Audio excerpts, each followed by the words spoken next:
Hello everybody. Today I'm going to change a bit the atmosphere of my solo vlogging videos. Today's going to be more about sports. We need to change the subject a bit sometimes, so it's not so depressing, right? So I'll be doing a bit of these sports blogs that I'll call the Montreal sports scene. And today I'll talk a bit about the Habs right before this game that's it's going to be in a few hours against Edmonton. And I'll recap a bit of what I think the Habs can do this year, what I liked from what I saw against Toronto on Wednesday. And at the end of the video, I'm going to give you my opinion on the new CFMontreal logo and rebranding. So okay, let's jump right to it. Alright, so the Canadiens had a few acquisitions in the offseason, which I like a lot. Anderson, even though I question a bit the length of his contract, the money I'm okay with. It's more the length that we might regret it down the line. But I like what he brings to the table. He's fast, he can skate well in a straight line, he's a big guy, drives the net, can score goals in the slot, which is where most of the goals are scored in the NHL. So I think that was a very good acquisition. Toffoli, which I also think is a very good acquisition, will be playing, well for now he's playing with Kotkaniemi and Armia. And I think maybe that line will need a few changes or maybe move around those players eventually, because I don't think it's a good match, at least in my opinion. But I think Toffoli will be a great addition for the Habs this year, especially when playoff comes, because he's known to step up his game in the playoffs. That's if we make the playoffs, of course. Edmondson, also I like, big guy, defensive. Will he stay in the top four and play with Petry the whole season? I don't know, because Romanov, the other addition we brought to the Habs, I was really impressed. I guess I could say, out of the new guys that played on Wednesday, that came to the Canadiens, I think Romanov is the one that impressed me the most. Skating ability, moves the puck well, keeps his head up high, takes good decisions, makes good decisions. I think he will eventually during the season probably end up playing, switching sides and end up playing with Petry, but I guess time will tell. The second guy who impressed me the most on Wednesday's game was Suzuki. His hockey IQ is through the roof. His potential, well for me at least for now, is limitless. I think he could be a point per game player in the NHL. Also, that only time will tell. But I really like that line. I think finally Drouin has a guy that can follow him in hockey intelligence-wise on that same line. And Anderson can be the guy in the corners, getting the pucks in front of the net, bothering the goalie. Suzuki and Drouin are the guys making the plays. And I think in the first game, Suzuki was amazing, in my opinion. Made the right decisions all the time. Is much more confident than I saw him last year in the regular season, because in the playoffs he was very confident. He's now taking his place in this team on the ice and in the locker room. You could see that already his leadership is growing amongst his teammates, and that's great to see coming from a young player. Now talk a bit about that game. I think Montreal 5-on-5 was definitely the better team.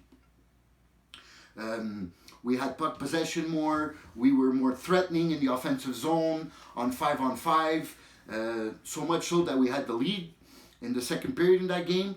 And if it wasn't for the lack of discipline in that second period, and you can't give Toronto those power plays. The talent they have up front, they'll make you pay if you lack discipline in a game against them. But I also think that Toronto will, how can I say this, going to have a very hard time in the playoffs. they're not built for the playoffs. They don't have a defensive squad for the playoffs. In the playoffs, you don't win games 5-4 in overtime. You win tight games, low-scoring games, where your third and fourth line maybe jump in and help you out with scoring a goal or two. And I see them really not being able to get through that hurdle of playoff hockey. But we'll see, because I still think they'll probably finish first in the division. Anything can happen. Like you see yesterday, they lost against Ottawa, so anything can happen. That's why we play the games. On paper, they might look like they're the best team in that division, but on the ice could be a totally different story. Danault. A little thing about Danault. In the off-season, what he said, anybody could ask anybody that I talk hockey to, friends, family, they'll tell you I've been a strong defender of Danault. But this off-season, he disappointed me a lot. In his comments about saying that he's given a lot to the Canadiens and now he deserves to get his due, which he thinks is money.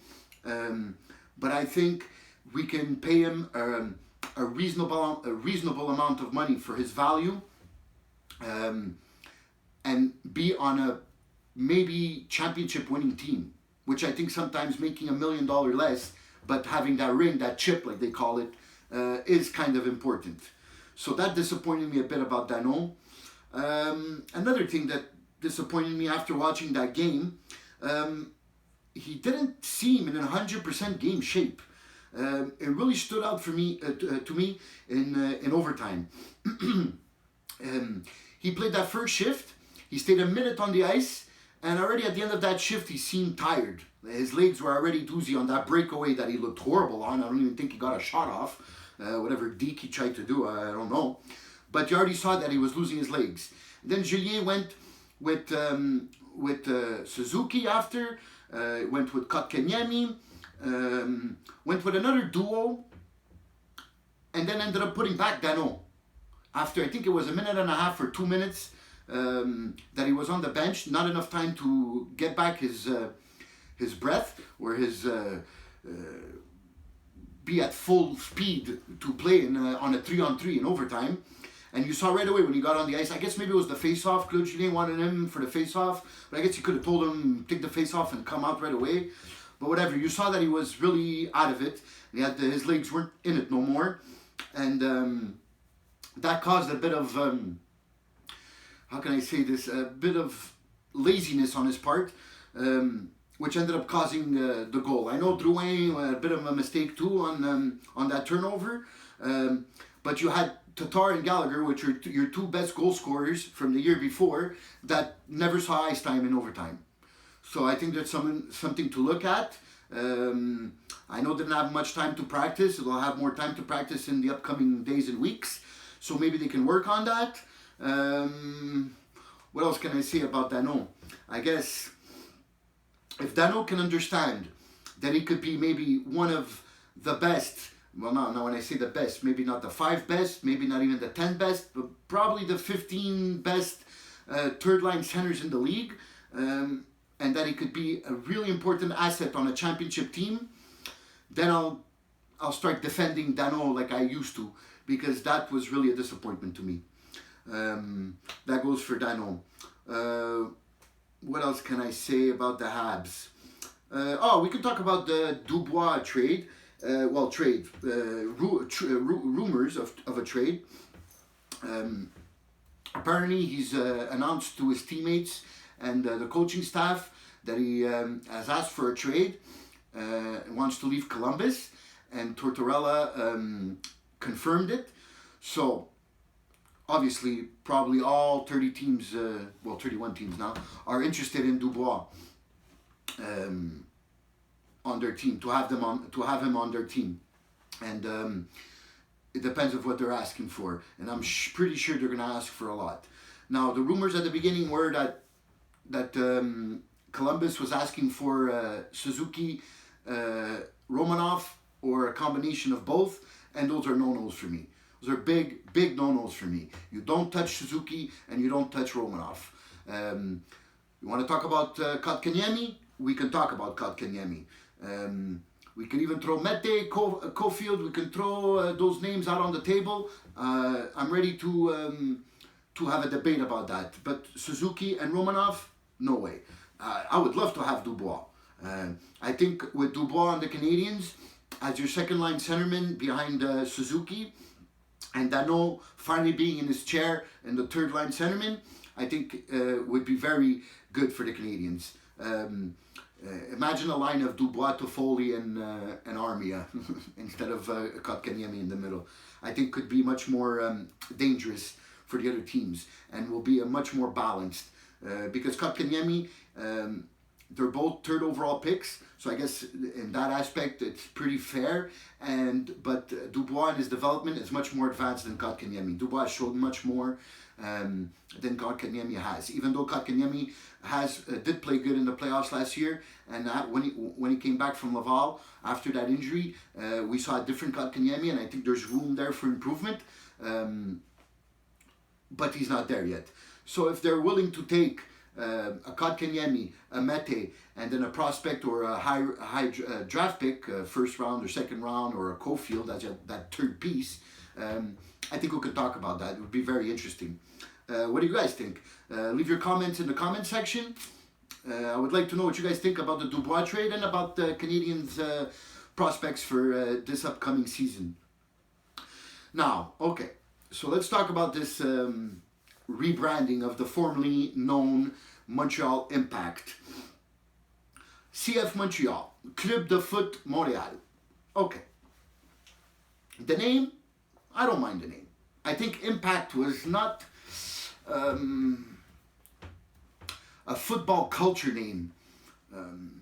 I know we're not in Europe here, and we're in a different type of market. Some people will call this snobbyism, European snobbyism, I guess. But I'm okay with the name Impact. I wasn't attached to the name Impact, and I've been following this team since before they were the Impact, when they were the FC Supra. I used to go with my dad and watch them at the Saint Claude Robillard. So I've been following this team forever.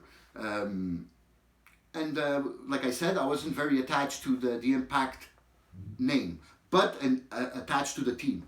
I think this is a good new name for the team. CF Montreal would be the shortened version of the name. I think that's not the polarizing issue. I think the polarizing issue is the logo. Now, at first, when I first saw it, I didn't like it too much. I'll be honest, I didn't like it too much. But after listening to Kevin Gilmore's explanation, I started growing on me, slowly. So I was looking at it, putting it in my head, trying to see where they wanted to go with this. And then it came to me, and it's still growing on me. I'm not 100% satisfied with it yet, but I think I'm gonna get there.